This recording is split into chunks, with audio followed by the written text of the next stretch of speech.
Boa noite. Foi apresentado hoje em Recife o Plano Nacional de Prevenção à Violência. Boa noite. Em Brasília, 19 horas.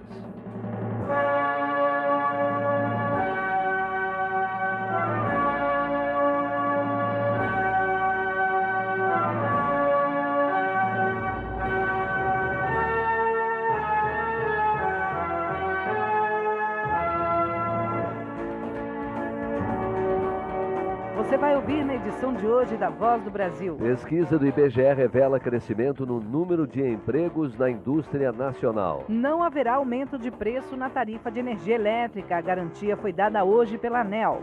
Lançado o programa Brasil Empreendedor, que vai ajudar a criar 5.000 novas empresas. Para saber mais sobre esse novo programa, nós vamos conversar com o coordenador executivo, Paulo Souza. Ele é o nosso entrevistado de hoje. Presidência da República. O governo federal apresentou hoje em Pernambuco o Plano Nacional de Prevenção à Violência. A ideia é atuar diretamente nas causas do aumento da criminalidade por meio de programas sociais. Repórter Rosa Maria. O secretário nacional de Acompanhamento de Estudos Institucionais do Gabinete da Presidência da República, José Alberto Cunha Couto, apresentou hoje no município do Cabo de Santo Agostinho, em Pernambuco, o Plano Nacional de Prevenção à Violência a um grupo de 7 prefeitos da região metropolitana. Ele explicou como o plano vai funcionar. Nós vamos entrar com programas sociais de forma a atuarmos diretamente nas causas da violência em cada região metropolitana. Para esse ano 2001 até 2003, foram selecionadas 4 regiões metropolitanas do país, né?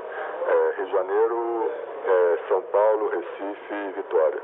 Na cidade do Cabo, onde o diagnóstico dos pontos de risco está sendo feito, o prefeito Elias Gomes acredita que a atuação compartilhada dos governos federal, estadual e municipal é o caminho para um novo modelo de segurança. Do Recife, Rosa Maria. 5 estados do país vão receber recursos do governo federal para a construção e reforma de presídios. O dinheiro foi liberado hoje pelo Ministério da Justiça. Mais informações com a repórter Luciana Vasconcelos. O ministro da Justiça, José Gregório, liberou hoje 26 milhões e 400 mil reais para a construção e reforma de presídios no Rio de Janeiro, São Paulo, Pará, Paraíba e Distrito Federal.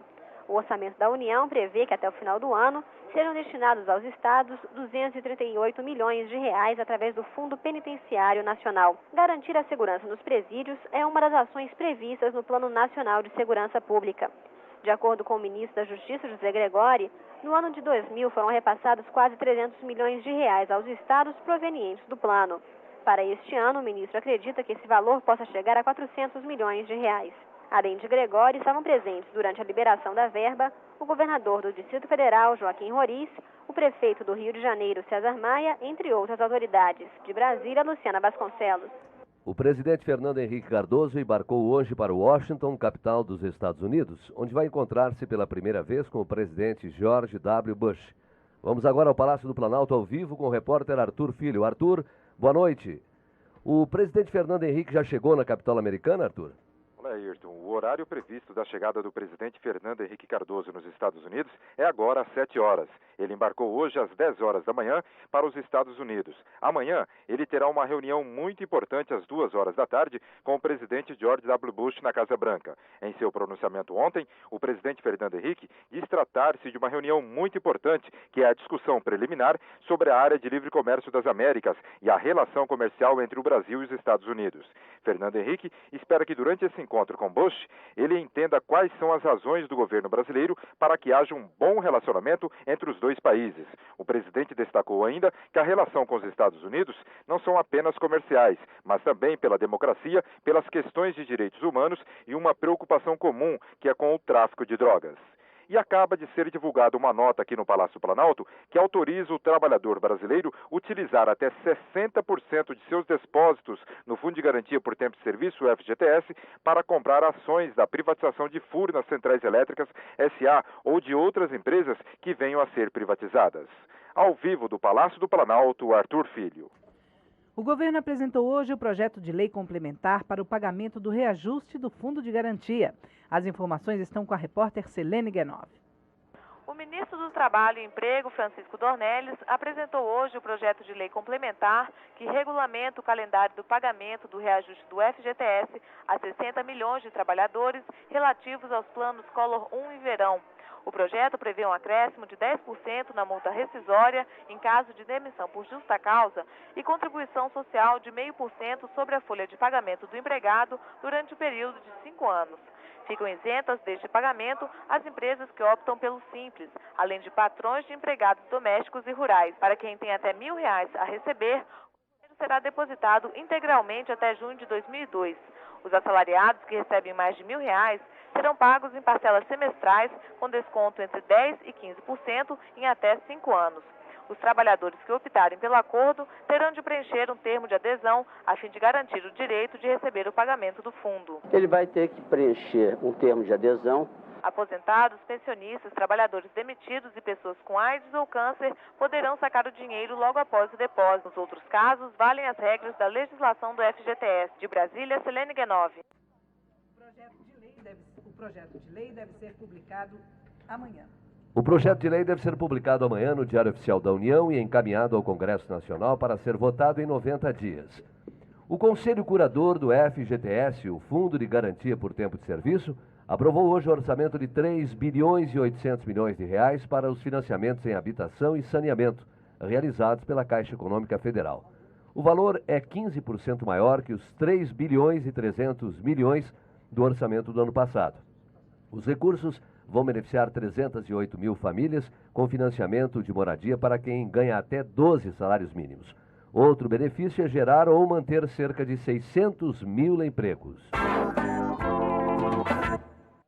A Embratur pretende aumentar o número de turistas estrangeiros no país. Só no ano passado, eles deixaram no Brasil 4 bilhões de dólares. Repórter Lourival Macedo. O número de turistas estrangeiros no Brasil deve aumentar de 5 milhões de pessoas para 6 milhões e meio nos próximos 2 anos. Com o objetivo de atrair cada vez mais turistas, em especial para a região Nordeste, será aberto esta noite em Fortaleza, no Ceará, a Feira Internacional de Turismo, como parte do 10º encontro da Bolsa Nacional de Turismo. O diretor de Economia e Fomento da Embratur, Bismarck Pinheiro Maia, disse que o encontro de Fortaleza é uma oportunidade concreta para incentivar o turismo no Brasil. Ela recebe todo o apoio da Embratur no sentido não só de patrocínio para os custos dessa feira, como também a articulação que teve a Embratur no sentido de viabilizar a vinda de compradores, de operadores do mundo inteiro para ver o destino Nordeste, para ver o destino brasileiro. Bismarck Pinheiro informou que os 5 milhões de turistas estrangeiros que vieram ao Brasil no ano passado deixaram no país 4 bilhões de dólares. A meta é aumentar o número de turistas estrangeiros para 6 milhões e meio de pessoas. Quanto ao turismo interno, o governo quer aumentar de 40 milhões de pessoas, número registrado no ano passado, para 57 milhões de pessoas nos próximos 2 anos. De Brasília, Lourival Macedo. Presidência da República. O presidente Fernando Henrique Cardoso acaba de desembarcar em Washington e quem está acompanhando a viagem do presidente é o repórter Lima Rodrigues. Lima, boa noite. Boa noite, Ayrton. Neste momento, o presidente Fernando Henrique Cardoso e a antropóloga Ruth Cardoso estão se dirigindo para a Embaixada do Brasil aqui em Washington, onde ficarão hospedadas.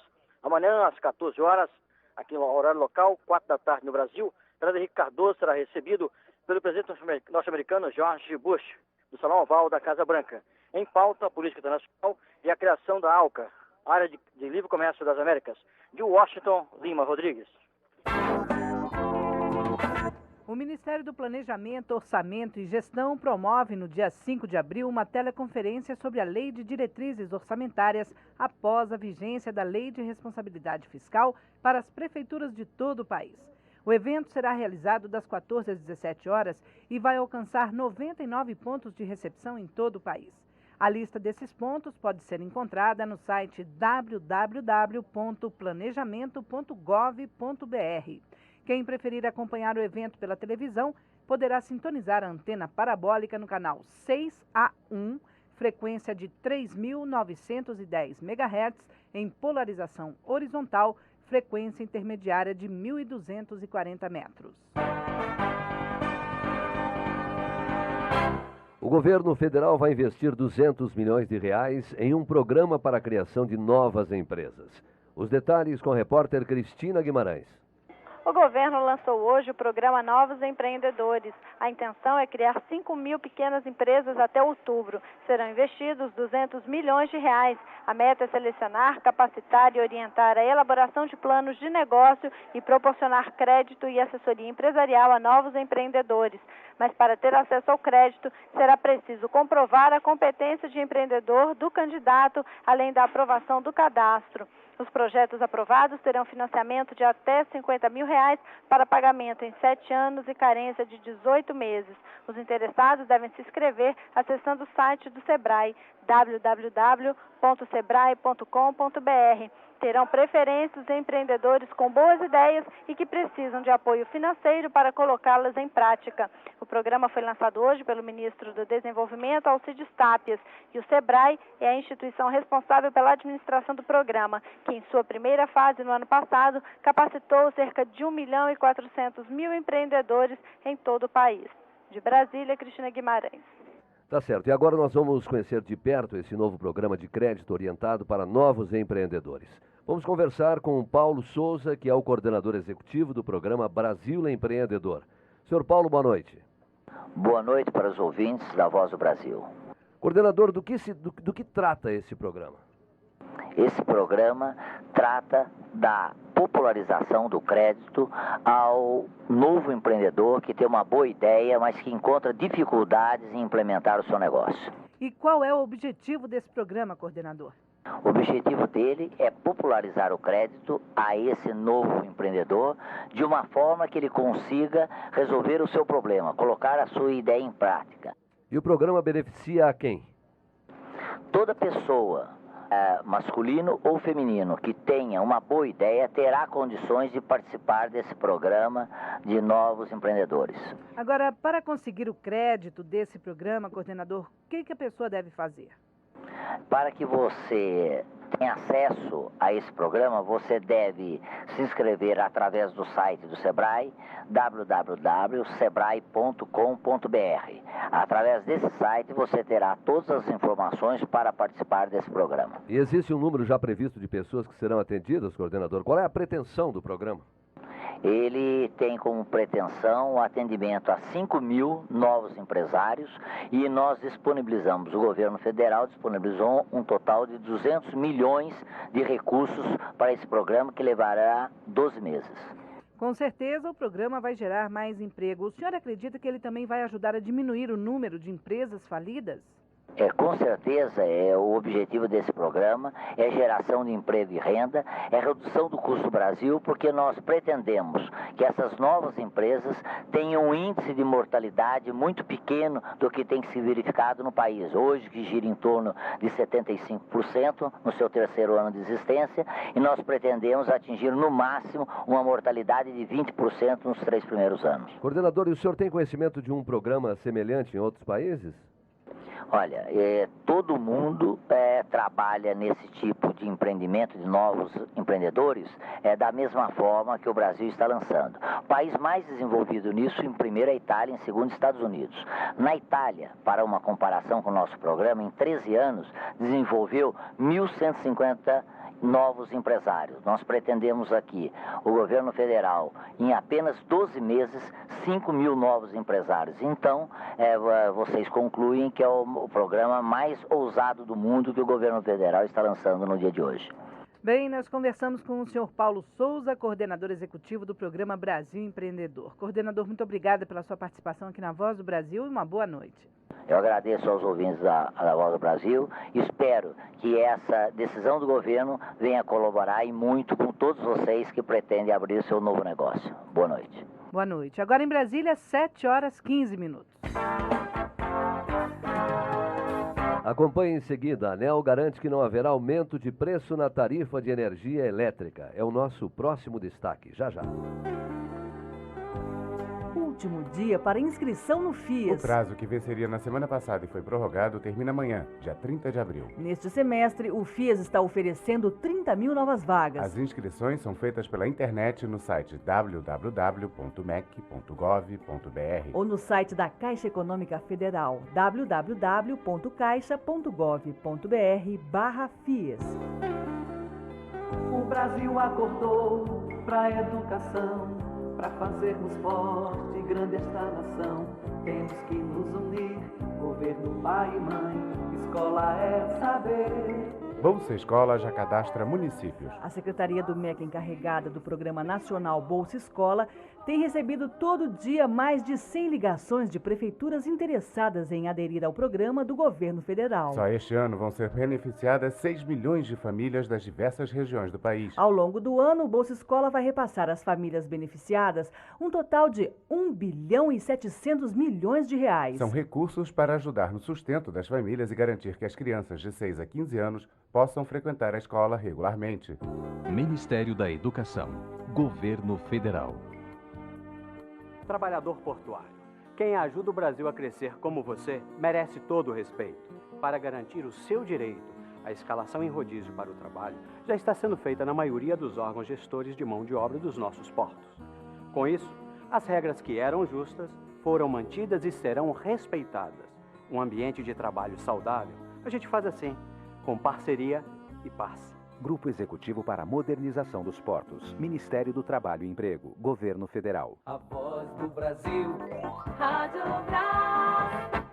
O governo não vai aumentar as tarifas de energia elétrica para conter o consumo no país. A garantia do presidente da Agência Nacional de Energia Elétrica, ANEEL, José Mário Ábido. Repórter Shirley Prestes.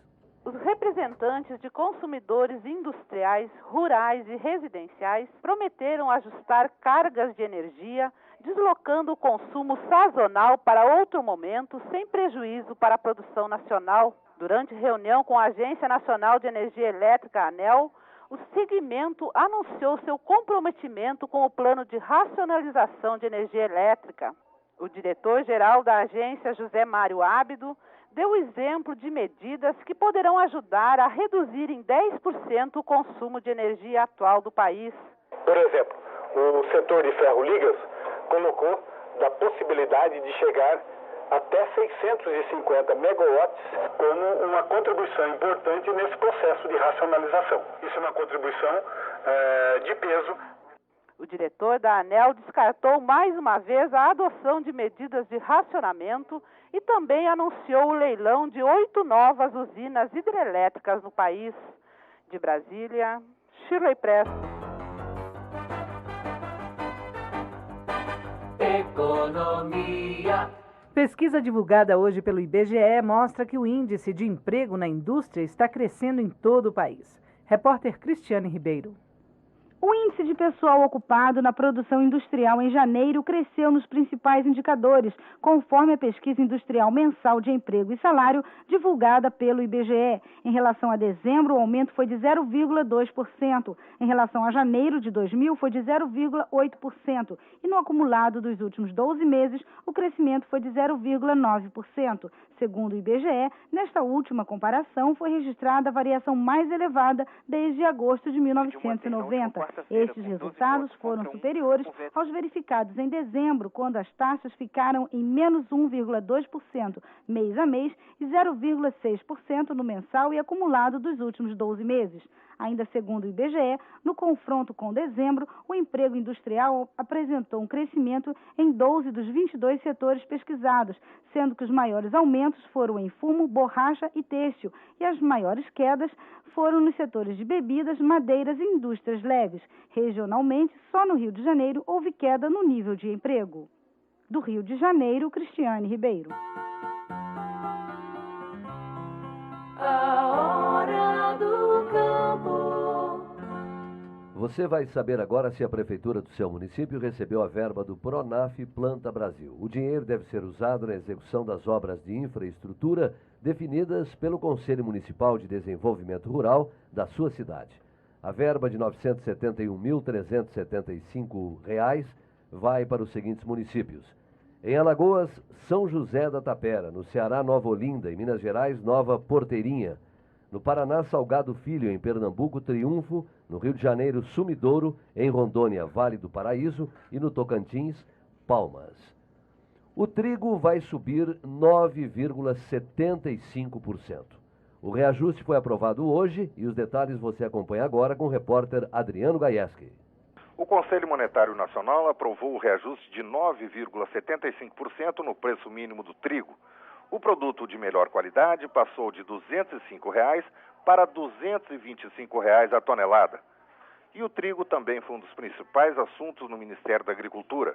O secretário de Política Agrícola, Benedito Rosa, garantiu que a proibição das importações de trigo da Argentina por causa da febre aftosa naquele país não afetará o mercado interno brasileiro e nem poderá servir de desculpas para aumentos nos preços do pão. Benedito Rosa lembrou que a Argentina dispõe de um estoque de 2 milhões de toneladas de trigo da safra passada e que podem ser adquiridas. Além disso, o Brasil tem ainda fornecedores de trigo como o Canadá e os Estados Unidos. De Brasília, Adriano Gaieski. 49.779 famílias vão receber amanhã as cestas de alimentos da Conab.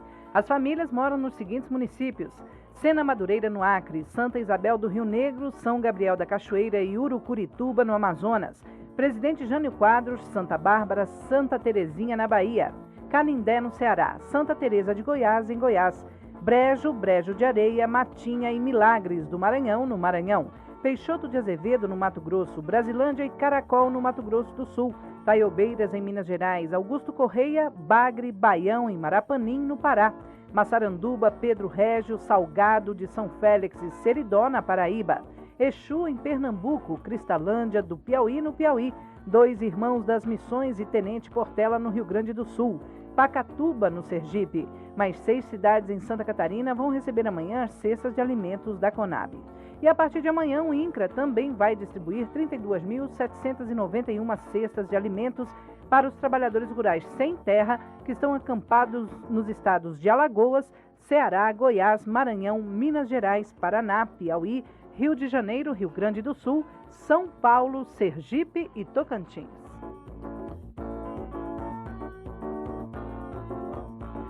Agora em Brasília, 7h23. Preço dos combustíveis será diferente em cada estado. Esse é o nosso próximo destaque. Nós voltamos já já. No ar, Saúde Brasil. O presidente da Fundação Nacional de Saúde, Mauro Ricardo Costa, garante que o surto de dengue no Acre já foi controlado. As ações do governo brasileiro na Bolívia foram fundamentais, uma vez que o mosquito transmissor veio do país vizinho. Fizemos um acordo com aquele país e estamos capacitando pessoas para enfrentar a epidemia lá na Bolívia, fornecendo inseticidas, larvicidas, além de carros para o empreendimento da ação lá na Bolívia, na fronteira especialmente. No ano passado, foram registrados apenas 200 mil casos de dengue no Brasil. A voz do Brasil, Rádio Brás.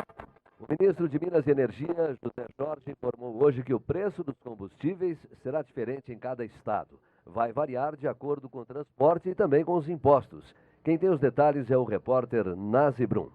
Até segunda-feira, o governo já saberá de quanto vai ser a redução nos combustíveis em cada estado. Segundo o ministro de Minas e Energia, José Jorge, o preço varia conforme o transporte e os impostos. A redução do preço nas refinarias, de 5,4%, será sentida pelo consumidor em poucos dias, mas o ministro alerta que cabe ao consumidor pesquisar. A ideia das distribuidoras, a Petrobras BR e as demais distribuidoras que nós já conversamos, é que essas reduções serão repassadas para os postos de gasolinas e, consequentemente, para os consumidores. Agora, evidentemente que nós sabemos que hoje o preço da gasolina ele é liberado. Então, vai caber também ao consumidor escolher aqueles postos que estão com o melhor preço. A redução do preço foi possível devido a uma fórmula do governo que combina o valor do barril no mercado internacional e a cotação do dólar. Já o gás de cozinha e o diesel, que são subsidiados, não mudam de preço. De Brasília, Nazi Brum. Agora em Brasília são 7h25. Esta primeira parte da Voz do Brasil foi produzida pela Rádio Brás. Uma boa noite, até amanhã. Até amanhã e não esqueça, sexta-feira, amanhã então às 7 em ponto nós estamos de volta. Até lá.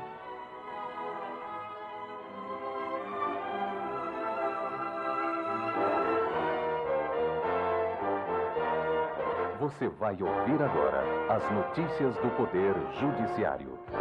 O presidente do Supremo Tribunal Federal, ministro Carlos Veloso, informou hoje que deverá reunir na próxima terça-feira em seu gabinete os presidentes do STJ, TSE, TST e STM, além do presidente do Tribunal de Justiça do Distrito Federal, para discutir a questão do corte no orçamento do Judiciário.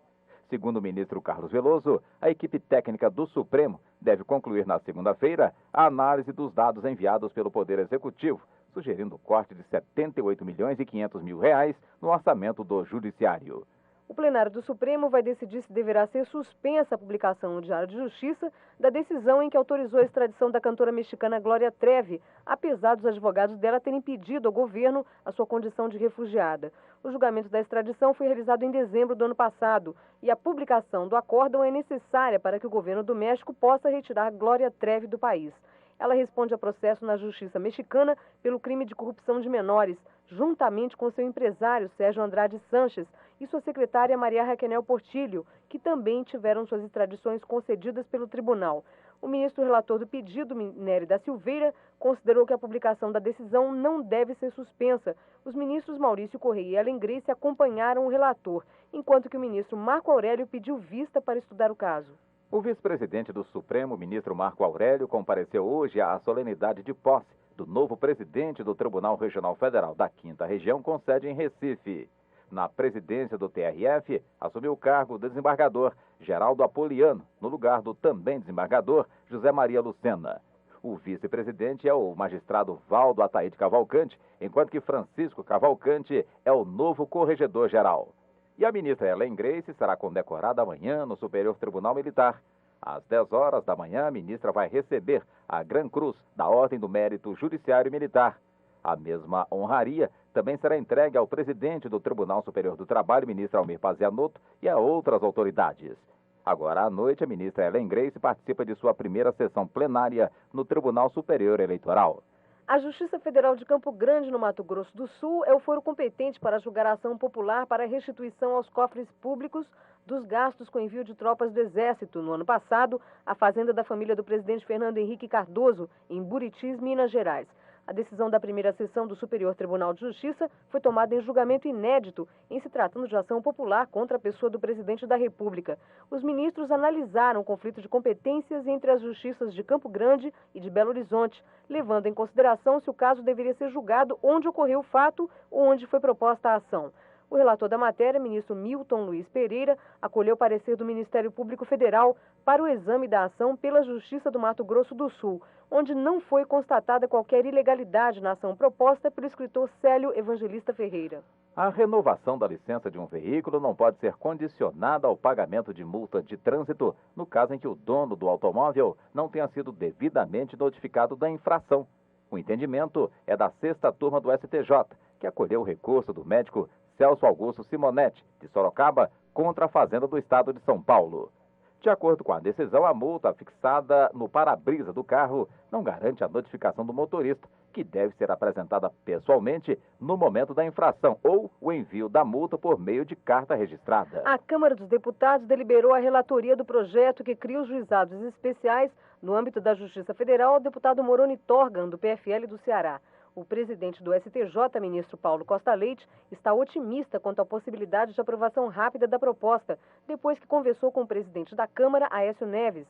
A proposta de implantação dos juizados especiais federais, segundo o ministro Costa Leite, é o fato mais significativo e no âmbito da Justiça Federal, depois da criação dos 5 tribunais regionais federais há 11 anos. A Justiça Federal do Rio Grande do Sul determinou a continuidade da ação penal contra dirigentes da Universidade Luterana do Brasil, UBRA, aberta pela 2ª Vara Federal de Canoas. Os advogados pediram em habeas corpus que fosse suspenso o processo por sonegação fiscal aberto contra o reitor da UBRA, Ruben Becker, e os dirigentes da Comunidade Evangélica Luterana de São Paulo, Delmer Stank e João Rosado Maldonado. Segundo o Ministério Público, o crime de sonegação teria ocorrido no período de janeiro de 1994 a março de 1999 e o valor atualizado na dívida estaria em 13 milhões de reais. A defesa dos acusados alegou que a universidade aderiu ao Programa de Recuperação Fiscal, Refis, antes de ter sido formalizada a denúncia contra os dirigentes, mas o argumento não convenceu a Justiça Gaúcha. Os assuntos que foram destaque nesta edição. Presidentes dos tribunais superiores se reúnem na terça para discutir cortes no judiciário. STJ decide que licenciamento de veículo não se condiciona ao pagamento de multa de trânsito. Justiça Federal Gaúcha nega habeas corpus a reitor da UBRA. Boa noite. Notícias do Poder Judiciário. Produção da Secretaria de Imprensa do Supremo Tribunal Federal. A seguir, o Noticiário do Poder Legislativo. Jornal do Senado. Roberto Requião defende mudança nas urnas eletrônicas para evitar fraudes nas eleições. Que dizer dos 300 e tantos mil computadores de uma eleição nacional, sem a menor possibilidade de verificação? Ricardo Santos propõe medidas para combater má distribuição de renda. Certamente avançaremos a passos largos na construção de um Brasil melhor para todos.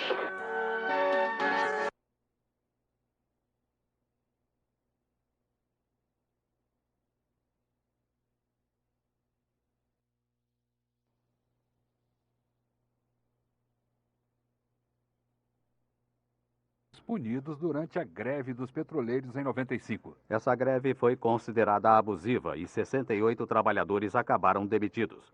Mas com a aprovação do projeto, a Petrobras terá que reintegrar esses funcionários. O Senado também aprovou uma moção de apoio à posição do governo brasileiro em defesa do Mercosul e contrária à antecipação da ALCA, a Área de Livre Comércio das Américas. A moção foi proposta pelo senador Pedro Simon na véspera do encontro do presidente Fernando Henrique Cardoso com o presidente dos Estados Unidos, George W. Bush, em Washington. Repórter Jefferson Dalmoro. Para Pedro Simon, liberar o livre comércio nas Américas agora seria o mesmo que afundar o Mercosul.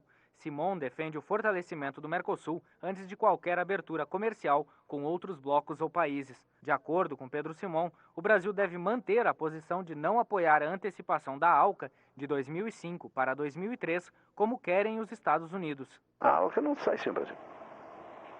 De repente, o Brasil pode começar a buscar um diálogo maior com o mercado comum europeu. Então eu acho que o americano tem que nos respeitar. Tem que entender que nós temos que forcejar, consolidar o mercado latino-americano. O Procurador-Geral da República, Geraldo Brindeira, esteve hoje com o presidente do Conselho de Ética, senador Rames Tebet. Ele informou que a fita que restou da conversa entre o senador Antônio Carlos Magalhães e 3 procuradores da República foi encaminhada para a perícia na Polícia Federal. O Conselho de Ética se reúne na próxima quarta-feira para definir futuras audiências ou depoimentos. Mas o senador Antônio Carlos Magalhães já anunciou que não pretende depor no Conselho. O repórter Bruno Lourenço tem mais informações. Segundo o senador, as declarações dos procuradores da República, o laudo preliminar da Unicamp sobre o painel eletrônico e as transcrições de sua conversa com os membros do Ministério Público mostram que em nenhum momento ele teve acesso à lista dos votos da sessão que cassou o mandato de Luiz Estevão. Por isso, não vê motivos para depor. Tendo em vista as provas cabais que já foram feitas, mostrando que não houve violação de painel e que eu não declarei coisa alguma em matéria de lista de painel. Agora, se eu acho que fulano votou ou não votou, é um direito meu de achar, e esse direito é o mais livre da democracia. O presidente do Conselho de Ética, senador Rames Tebet, afirmou, no entanto, que vai marcar o depoimento de Antônio Carlos Magalhães se os integrantes do Conselho assim decidirem. O senador Roberto Requião defendeu mudança nas urnas eletrônicas usadas nas eleições. Ele tem um projeto que torna obrigatória a impressão do voto e pediu que a proposta seja votada na próxima semana pela Comissão de Constituição e Justiça. Roberto Requião explica que assim será possível recontar os votos caso isso seja necessário. Que dizer dos 300 e tantos mil computadores de uma eleição nacional? Inauditáveis, sem comprovação possível da votação, sem a menor possibilidade de verificação, sem informações concretas para os representantes dos partidos políticos. 3 CPIs foram criadas esta semana no Senado. da biopirataria, do sistema penitenciário e da demarcação de terras indígenas. Para o líder do bloco da oposição, senador José Eduardo Dutra, isso é uma manobra dos partidos governistas para impedir a criação da CPI da corrupção. Mas ele garantiu que a oposição não vai desistir da CPI e deu um conselho ao governo. O governo devia ser mais sincero. Olha, vamos fazer o seguinte, nós temos medo da CPI. Nós não queremos que seja instalada. Nós sabemos que tem esqueleto demais. Essa CPI é uma questão de governo. Nós não queremos que seja apurado. Uma organização não governamental que atua na Amazônia será a primeira investigação da CPI das ONGs. Foi o que informou o presidente da CPI, senador Mozarildo Cavalcante, à repórter Larissa Bortoni. Mozarildo Cavalcante explicou que uma CPI da Assembleia Legislativa de Roraima já descobriu irregularidades na ONG Associação Amazônia. Segundo ele, foram constatadas suspeitas de fraudes na compra de terras e no trato com populações ribeirinhas. Por isso, como adianta o senador Mozarildo Cavalcante, as investigações da CPI devem começar pela Associação Amazônia. Comprou de ribeirinhos, de poceiros que moram ao longo do percurso do Rio Branco, do Baixo Rio Branco, e comprou terras mediante métodos fraudulentos, inclusive, e registrou essas terras no estado do Amazonas ao invés de registrar no estado de Roraima. E está lá atuando nessa região de maneira sem nenhum tipo, repito, sem nenhum tipo de controle. O senador Sebastião Rocha vai apresentar projetos para proibir no Brasil a clonagem de seres humanos e discriminação com base em informações genéticas. Mas ele adiantou que as propostas não impedirão as pesquisas para a reprodução de órgãos para transplante. Eu tenho que compreender que é preciso permitir que a ciência avance nesse aspecto até a possibilidade de produzir órgãos humanos para fins de transplante. Em instantes, Ricardo Santos propõe medidas para melhorar a distribuição de renda. Você pode sintonizar a rádio e a TV Senado ao vivo, também na internet. Anote o endereço www.senado.gov.br.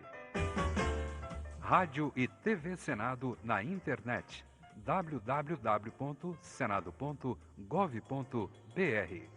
Após destacar que 80% da renda brasileira está nas mãos de uma minoria, o senador Ricardo Santos propôs uma série de ações para combater a má distribuição de renda no país. Ele sugeriu projetos de educação e qualificação profissional para jovens, redução dos impostos cobrados dos trabalhadores e intensificação da reforma agrária.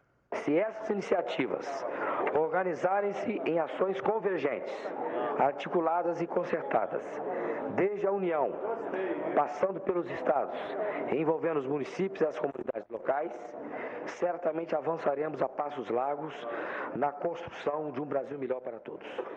É necessário, contudo, que nos despojemos de vaidades políticas.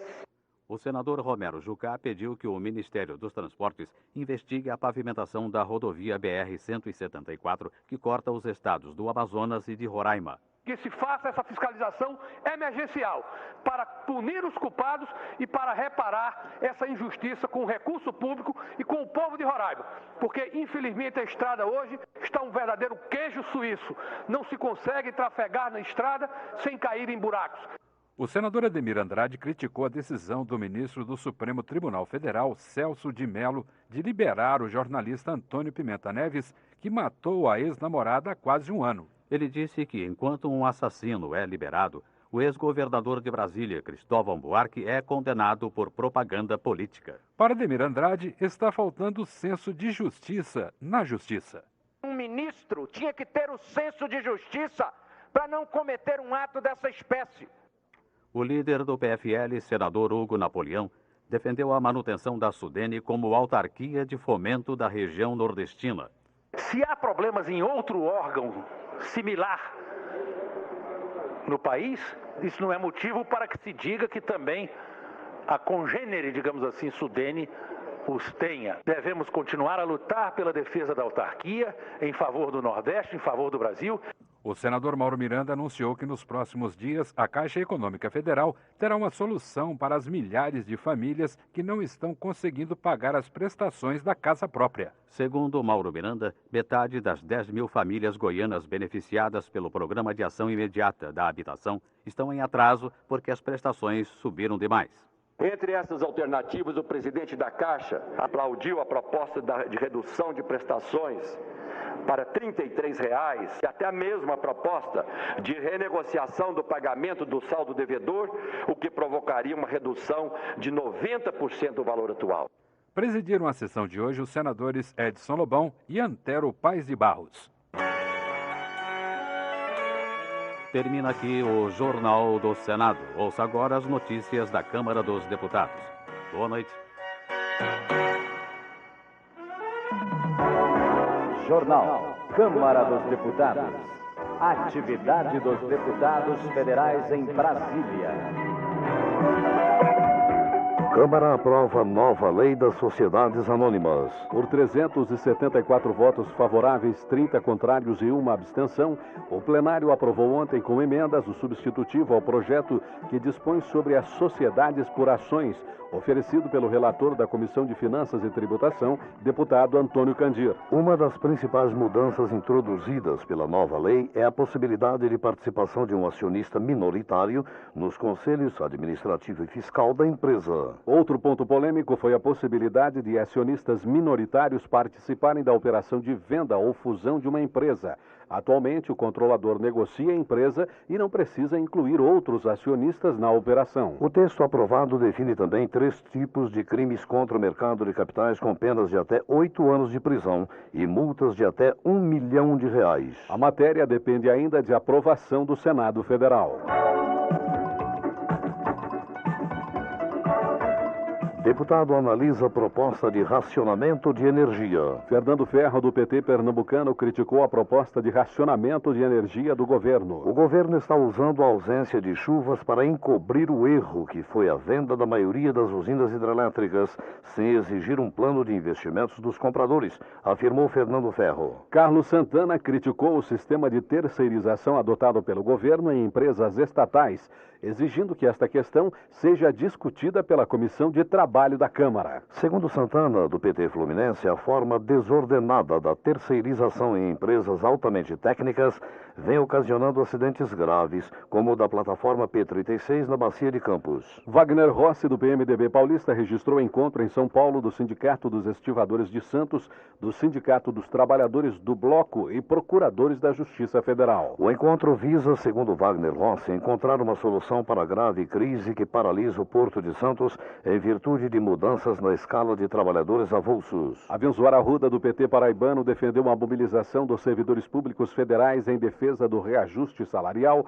do plano de carreira e de concurso público para preenchimento de vagas existentes no setor. Segundo Abençoar Arruda, a categoria está há mais de 7 anos sem reajuste salarial. Fernando Coruja, do PDT catarinense, defendeu reivindicação de servidores federais que trabalham em Santa Catarina e querem reajuste salarial. Fernando Coruja solicitou ainda informações do governo sobre 7 mil contratos de pessoal feitos através do PNUD, Programa das Nações Unidas, com suspeita de irregularidades. Rubens Bueno, do PPS do Paraná, responsabilizou os banqueiros e governo pelos desvios ocorridos no FGTS ao longo do tempo. Para Rubens Bueno, as perdas do FGTS devem ser supridas pelos banqueiros, já que a administração dos recursos sempre ficou a cargo da rede bancária privada, acrescentando ser injusto jogar o problema para os empresários e os trabalhadores. Expedito Júnior, do PFL, ingressou com ação no Tribunal Regional Federal, determinando a suspensão do pagamento das parcelas da dívida do extinto Banco do Estado de Rondônia, que esteve sob regime de administração temporária do Banco Central. Segundo Expedito Júnior, os erros dos administradores do Banco Central levou o Beron, que tinha um saldo negativo de 36 milhões de reais, a encerrar suas atividades com um passivo de 452 milhões. Carlos Dunga, do PMDB, posicionou-se contrário à privatização do Banco do Estado da Paraíba, defendendo ainda a criação de um banco rural no estado. Pedro Fernandes, do PFL do Maranhão, apelou ao Ministério da Integração e ao diretor-geral do DENOX que paguem o salário dos trabalhadores dos projetos Tabuleiro de São Bernardo e Tabuleiro Litorâneo. Pedro Fernandes condenou ainda ainda as propostas de extinção da Sudan e da Sudene, defendendo, entretanto, a reformulação e o fim da politicagem que impede o trabalho nos dois organismos. Haroldo Bezerra, do PSDB do Pará, condenou a extinção da Sudan, afirmando que são necessários investimentos federais para garantir a soberania brasileira na região amazônica. Segundo Haroldo Bezerra, deve-se combater a corrupção, mas sem acabar com a política de incentivos. Jovair Arantes, do PSDB goiano, tornou a cobrar uma solução das autoridades sobre as tarifas cobradas pelas ligações telefônicas feitas entre Brasília e as cidades do entorno do Distrito Federal, taxadas como chamadas interurbanas. Jovair disse que há um ano pediu que a Anatel resolvesse o problema, mas nada foi feito até agora. Chico Rodrigues, do PFL, criticou aqueles que defendiam o governador Neudo Campos e de repente passam a condená-lo, esquecendo-se do trabalho de expansão da malha viária de Roraima, empreendido pelo chefe do Executivo Estadual. Quanto à BR-174, Chico Rodrigues propõe que os recursos para a conservação da rodovia sejam repassados ao DR de Roraima e a instalação de uma balança para evitar o excesso de peso nos veículos que usam a estrada. Manuel Vitório, do PT, registrou sua participação ontem no Rio de Janeiro do Seminário Mato Grosso do Sul, um novo tempo de oportunidades, realizado no Salão de Convenção da Associação Comercial da cidade. João Magno, do PT Mineiro, solicitou informações ao ministro dos Transportes, Eliseu Padilha, sobre as obras a serem realizadas na BR-381 entre Belo Horizonte e Governador Valadares. João Magno ressaltou que a rodovia precisa de imediata recuperação para garantir o escoamento da produção siderúrgica e pecuária, além do fluxo turístico para o litoral. Maria Lúcia, do PMDB Mineiro, sugeriu à comissão especial destinada a comemorar o centenário de aniversário do ex-presidente Juscelino Kubitschek, que inclua no rol de homenagens a restauração da BR-459. Segundo Maria Lúcia, a rodovia federal, também chamada de Presidente JK, interliga Itajubá e Pouso Alegre, municípios de uma região que representa o maior PIB de Minas Gerais. Silas Câmara, do PTB, afirmou que o desenvolvimento do estado do Amazonas, apesar de seu potencial econômico, tem sido prejudicado pela falta de uma infraestrutura de transportes. Apenas 10% do orçamento do ano passado destinado à recuperação de rodovias que cortam o Amazonas foram aplicados, ressaltou Silas Câmara.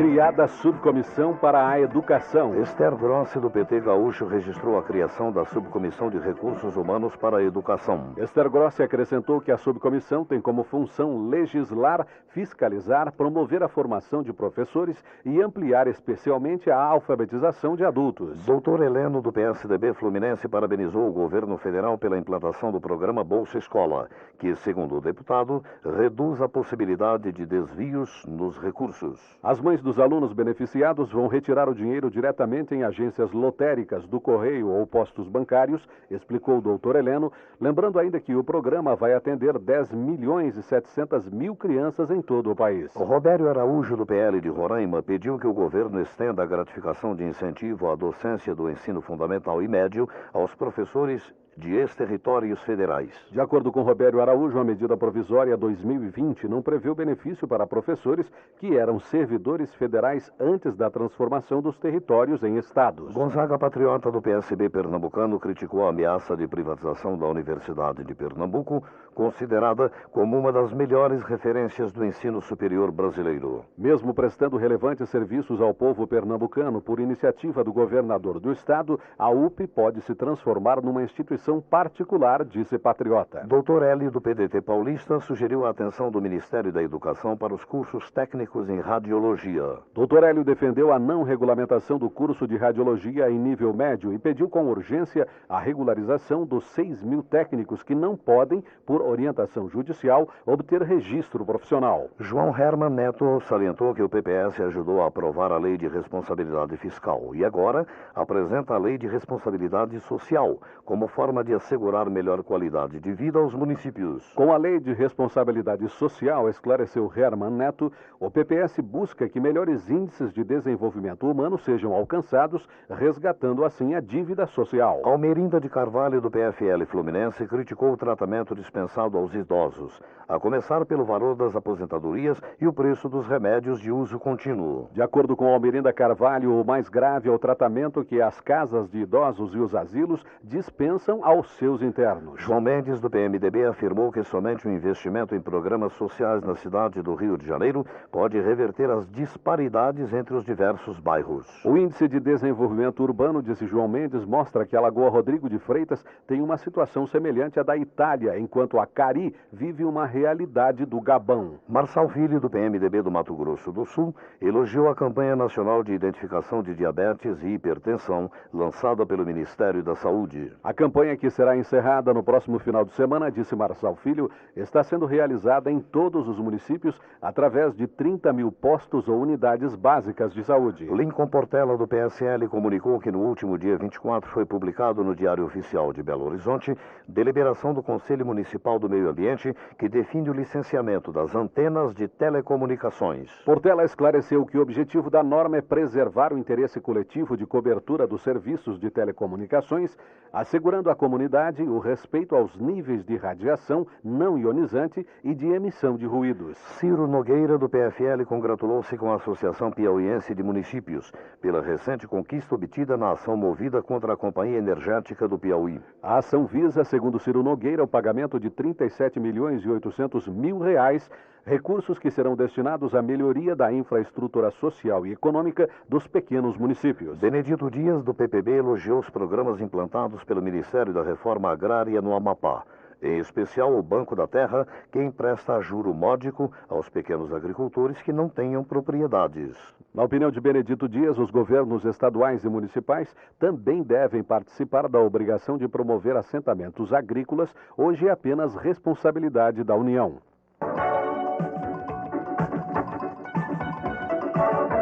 Deputados debatem criação de CPI. João Grandão, do PT do Mato Grosso do Sul, exigiu uma auditoria do Tribunal de Contas da União no Ministério da Agricultura para investigar o desvio de 13 milhões de reais destinados para a fruticultura nordestina e que foram utilizadas para outros fins. Doutor Rosinha, do PT paranaense, exigiu a instalação da CPI da corrupção. Doutor Rosinha afirmou que 80% da população brasileira quer uma CPI para a corrupção no governo.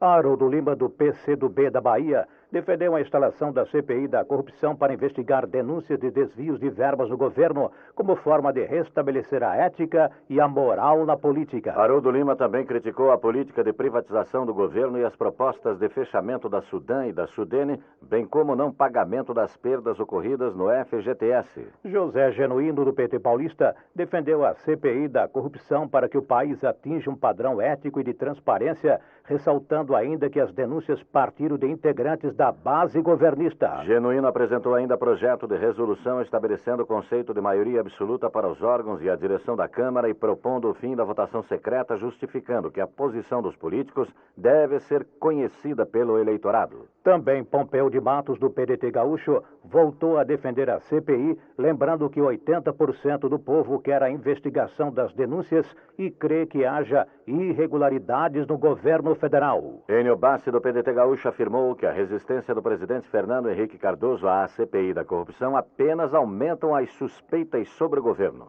Bassi questionou ainda a autenticidade de pesquisas divulgadas que garante a boa aceitação do presidente da República por não mostrar como os dados são avaliados. Ieda Crucius, do PSDB gaúcho, entretanto, criticou a proposta de criação da CPI, argumentando que seus defensores estão confundindo a luta contra as irregularidades com ideologias partidárias. Ieda disse que a criação da CPI tem como objetivo a quebra da credibilidade das instituições públicas, explicando que a maioria dos 30 índices que deveriam ser esclarecidos pela comissão já estão sendo investigados. João Pisolati, do PPB catarinense, comparou duas comissões de inquérito instaladas em seu estado, destacando que a que investiga os atos da direção da Assembleia Legislativa apresentam dados já analisados pela Justiça e têm cunho político.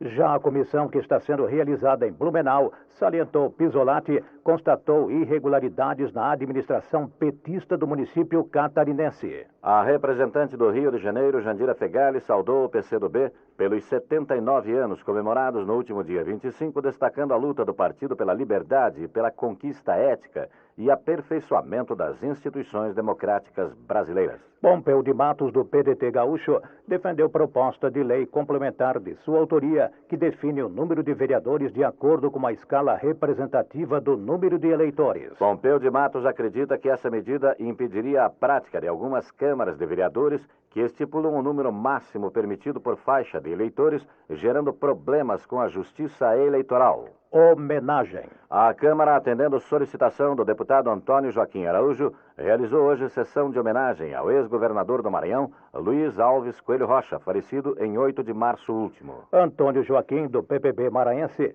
elogiou a trajetória política de Luiz Alves Coelho Rocha como vereador, deputado estadual, deputado federal, prefeito de Balsas, lembrando que foi o primeiro governador eleito pelo voto popular após o regime militar.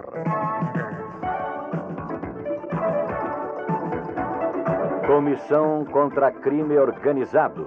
Magno Malta, do PTB Capixaba, cobrou do presidente da Câmara, Aécio Neves, a instalação da Comissão Permanente contra o Crime Organizado. A criação da comissão, segundo Magno Malta, é uma das propostas resultantes da CPI do narcotráfico. Elias Murá, do PSDB Mineiro, elogiou o tema Vida Sim, Drogas Não, escolhido pela CNBB, afirmando ser esta uma das instituições de maior credibilidade no país. Elias Murad acredita que com a presença da CNBB o combate às drogas será intensificado pela ação agregadora da entidade. Pastor Amarildo, do PPB de Tocantins, afirmou que os institutos do aval e da fiança devem ser banidos da ordem jurídica brasileira pelas consequências nefastas que acarretam. Segundo o pastor Amarildo, o devedor deve dar seu próprio patrimônio como garantia ao cumprimento da dívida. Oliveira Filho, do PL do Paraná, solicitou providências do Ministério da Justiça contra a atitude da seguradora Gralha Azul, que se negou a pagar indenização à família Moacir Birajara de Oliveira, atropelado no ano passado, alegando que a vítima tinha mais de 80 anos. Wilson Santos, do PMDB do Mato Grosso, cobrou do governo que esclareça onde e como morreram os guerrilheiros que participaram da campanha do Araguaia. A Comissão Interamericana de Direitos Humanos da OEA, inclusive, disse Wilson Santos, ameaça condenar o Brasil caso as autoridades não prestem os esclarecimentos necessários às famílias dos mortos. José de Abreu, do PTN Paulista, declarou o apoio de seu partido aos militares que vieram ao Congresso garantindo que há uma campanha de desgaste da classe militar promovida por setores que atendem aos interesses internacionais. José de Abreu explica que a estratégia visa enfraquecer a capacidade bélica e o espírito nacionalista de um país que já perdeu o controle sobre as telecomunicações, a energia e está prestes a entregar as fontes petrolíferas. Luiz Alberto, do PT da Bahia, criticou as declarações do ministro da Reforma Agrária, Raul Jungmann, contra o MST, ao afirmar que o movimento perde o apoio da opinião pública. Segundo Luiz Alberto, o ministro parece esquecer que o MST organizou a Marcha da Terra e participou do plebiscito sobre a dívida externa, duas iniciativas que obtiveram êxito popular. Walter Pinheiro, do PT, lamentou que até hoje não tenha sido tomada qualquer providência contra os policiais federais que arrombaram a porta da rádio comunitária do município baiano de Valente e agrediram o locutor Tony Sampaio. Roberto Balestra, do PPB goiano, registrou o falecimento ocorrido no último dia 23 do empresário Lamartine Navarro Júnior, defensor da utilização do álcool como combustível. Salientou Balestra que Navarro Júnior foi condecorado em recente cerimônia pelo ministro da Agricultura, Pratini de Moraes, pelos relevantes serviços prestados ao país. Rubem Medina, do PFL do Rio de Janeiro, registrou o lançamento na última terça-feira pelos Correios de selo em comemoração ao centenário da editora Vozes, fundada em 5 de março de 1901 pelo frei franciscano Inácio Rinti.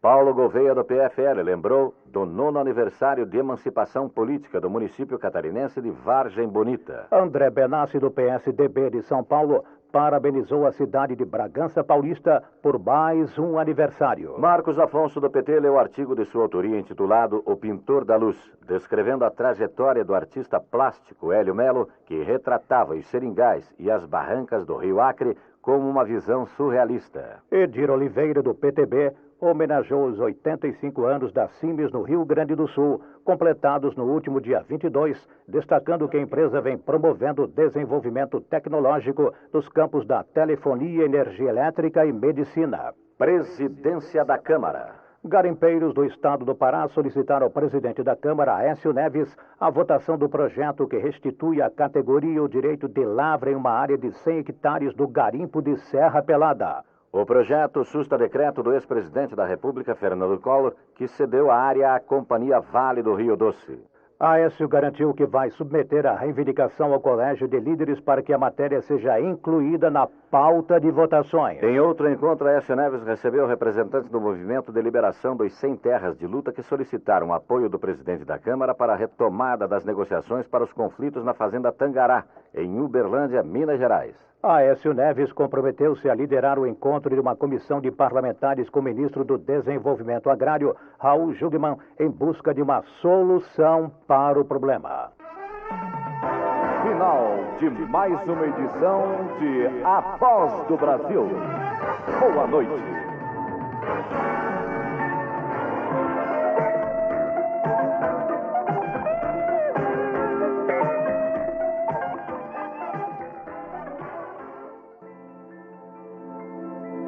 Transmissão digital via satélite. Via internet.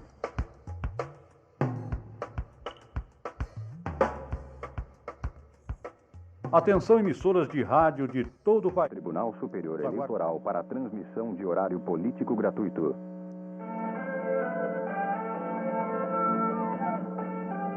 Nosso compromisso, o compromisso da social-democracia cristã, é com a família, com a defesa dos seus valores, com a honra, o caráter, a dignidade, o respeito aos mais velhos, a solidariedade e o atendimento pleno das suas necessidades, como emprego, educação, saúde, segurança, moradia.